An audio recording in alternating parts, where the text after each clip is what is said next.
When I first saw the little clip, because I first saw the clip on Facebook. I first saw the clip on Facebook and I was just like,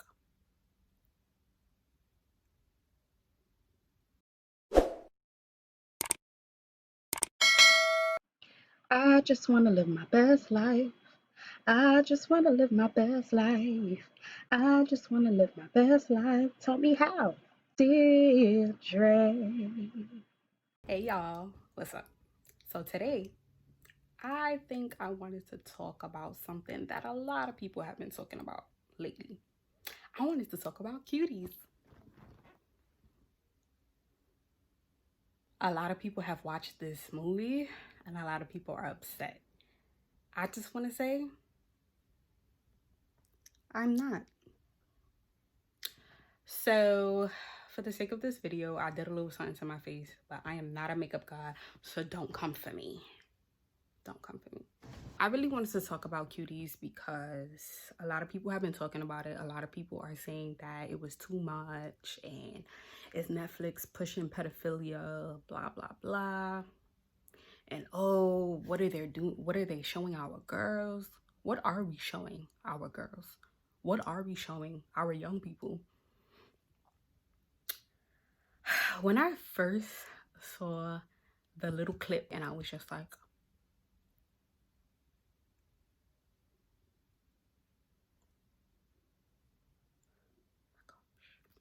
right?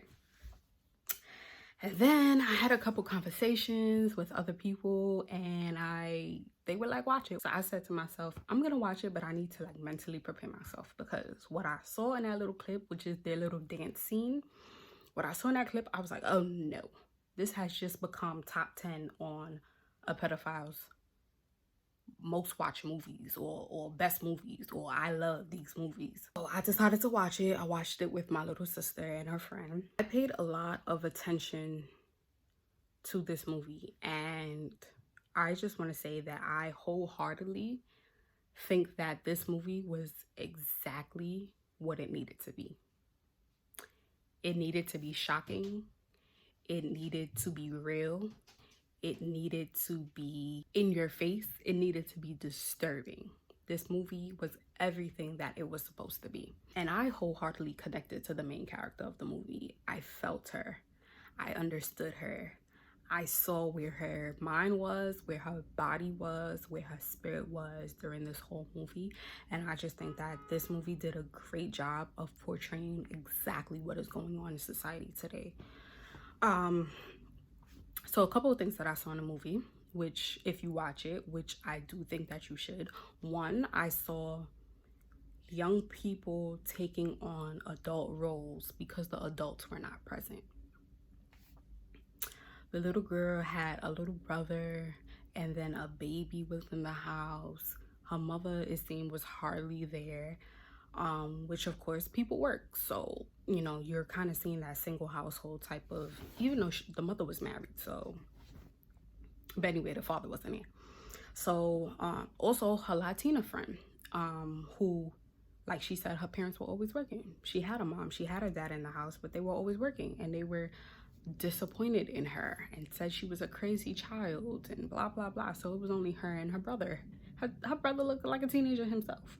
So it was kids taking care of kids. So that's one thing that I saw. When you have kids taking care of kids in a household and they're taking on these adult responsibilities, I don't really understand what you want them to look like. They're kids being adults, so they will do adult things. I'm not understanding where the confusion was about that. That was the first thing that I saw. That was the first thing that came to me, and I was just like, well, what else did people want to see? And you can even see that when they were like getting ready for school or like going to school. Like, who lets their kid walk out the house with heels and a tube shirt? I mean, people sneak stuff out their house or whatever, and you know, we saw the main character change her clothes when she got to school, take off her hoodie, and she had something totally different underneath. Like, we see it. But some of these other kids, hello, one of the I forgot the main characters, but the bigger girl, when they were watching when they were video chatting the boy in the house, the mom came with juice. She didn't ask what y'all doing. She didn't ask how y'all doing. She didn't ask, oh, let me see what's going on. No, she came, she brought juice, she brought her little snacks, and she left. You're not paying any attention. And then when they storm out, you're like, oh my God, what happened here? Oh my gosh, what's going on? Yeah, no, you missed it. Another thing that I saw was the need for friendship and peer pressure. It's sad when you see a kid that's like basically an outcast. Nobody really likes them. Nobody really connects to them. Nobody has tried to connect to them. And then we see those kids who are outcasts change themselves to fit in. And sometimes it's not always the best change. Sometimes it's a really bad change. And that's what we saw in one of the main characters. It was a bad change. Like, should he just... But I don't want to say a bad change. I want to say that she was on the journey of finding herself. Because every change that somebody goes through in life, I don't want to characterize as either bad or good. You're doing it, period. And I think that if she didn't go through that journey of doing whatever she did, and trying her best to fit in and like do things that's just not her true self, she wouldn't have found her true self at the end of the movie. But it's sad to see outcasts, and it's sad to see how far they go in order to fit in. I've seen it happen. It's not always a pretty sight. And that's exactly what happened to the main character. Like, she let them call her homeless. Excuse me? That's one of the things that as soon as we heard it, me and my sister and her friend was just typing like, did they just say homeless? Like, what? She allowed them to degrade her in front of her. And she stayed. And she dealt with that. Why? Because she wanted friends. She looked at the videos they were watching. She looked at the music they were listening to. She looked at the movements they were doing with their bodies. And what did she do? She mimicked. Because if I don't do this, they won't like me. And if they don't like me, I'll be alone again. And that also went as so far as to her taking pictures of her body parts and posting it. That went so far as to have her fighting other people in the street. That led her to changing her clothing up and not being as modest as she was, taught to be.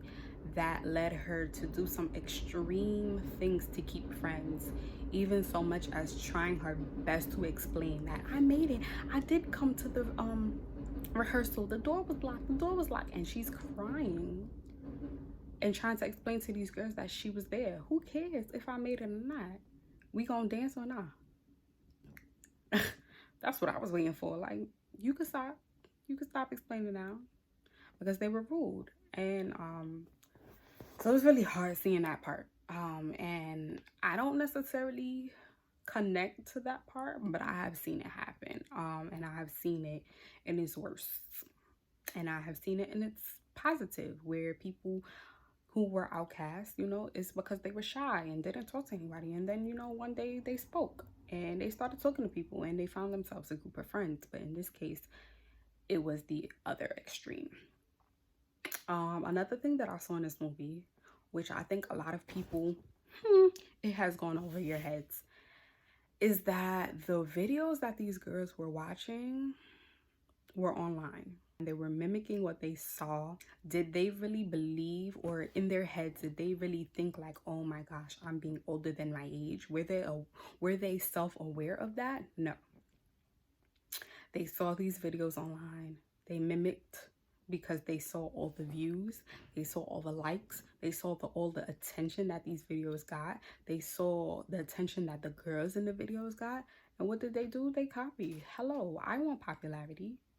At that age, let me just say, psychologically, from a counseling and a psychology perspective, in your middle school age is when you're really soaking up a lot of information in your environment.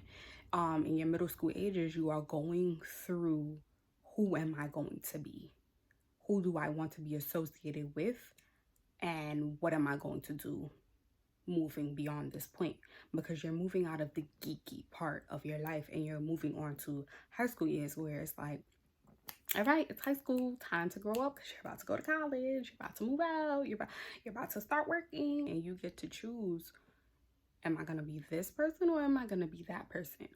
So I really think that the popularity issue is a big issue when it comes to middle school kids. And I didn't see any difference in this movie. This was normal.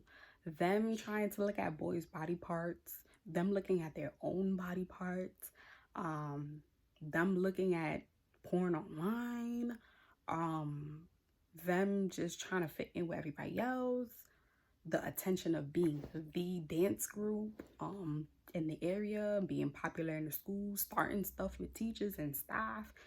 These are all normal things. I don't understand what the outrage was about. These are normal. And if you don't think they're normal, then I need you to get it together, because the type of conversations that I hear, I work with a lot of young people, and I've worked with a lot of young people for a number of years. And the type of conversations, text messages, videos that be popping up that I would rather not see. If you thought Cuties was bad, then you need to get you really need to start talking to these young people about what they know, because they know a lot and they want to know a lot, and they're going to do everything in their power to get the answers that they need, because everybody thinks you're too young to know. And I think that that is a problem. I think if these girls were aware of how to hold yourself in society, how to be respectful to your body and how to be respectful to yourself, that a lot of kids in our society, including the girls in the movie and the characters, would not have gone through what they've gone through. But again, it's taboo. We don't talk about those things to these little kids because they're too little to understand. But these kids pop out the womb knowing how to work an iPad and knowing how to work an iPhone. So if they can handle technology, then best believe they will get the answers that they are looking for, whether you want to tell it to them or not. So I think it's time for us to start talking. They're stealing the phone and stealing money to go buy clothes and spending it on your friends who's not really your friends. These are all normal things. Now let's go to the part that had me like, what is going on that stage? The dance that they ended up doing. Was it provocative? Yes.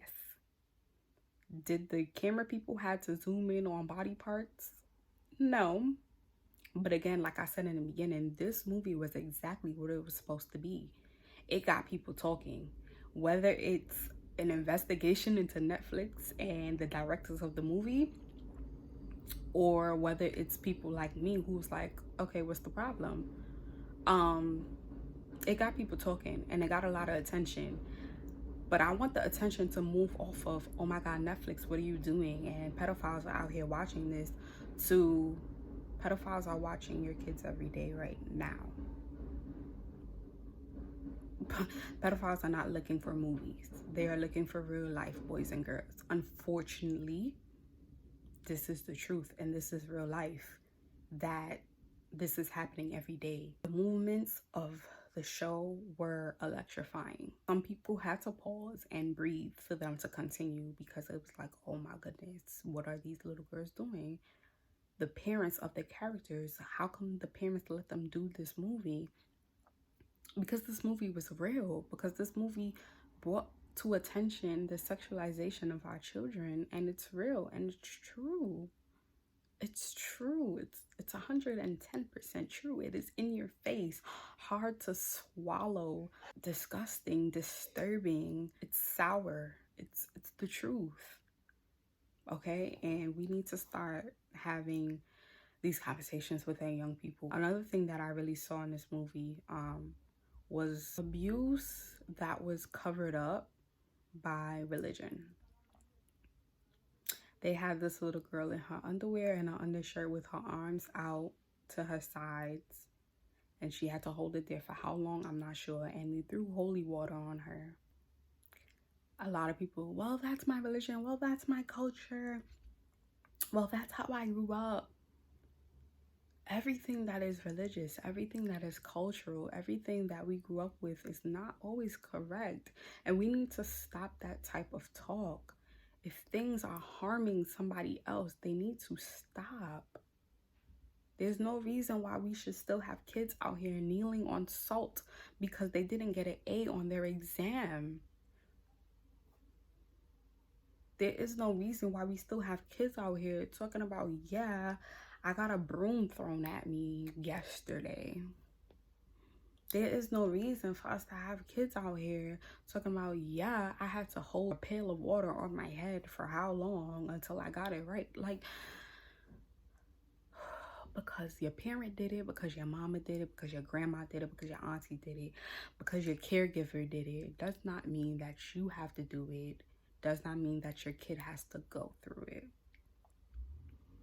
So we need to stop covering up abuse as religion and cultural, because it's abuse, period. And I'm really happy that in the end, the mother was able to stand up for her kid, because the mother understood that this is just her child's life journey, and everybody's life journey is not the same. Your life journey will not be your children's life journey, and your parents' life journey is not your life journey. This was her daughter's life journey to figure out who she is and who she wants to be. And she found it, because at the end, my girl put on her jeans, she put on her shirt that covered her butt, it covered her stomach, she put on her little sneakers, she did her hair up, come on, black girl magic.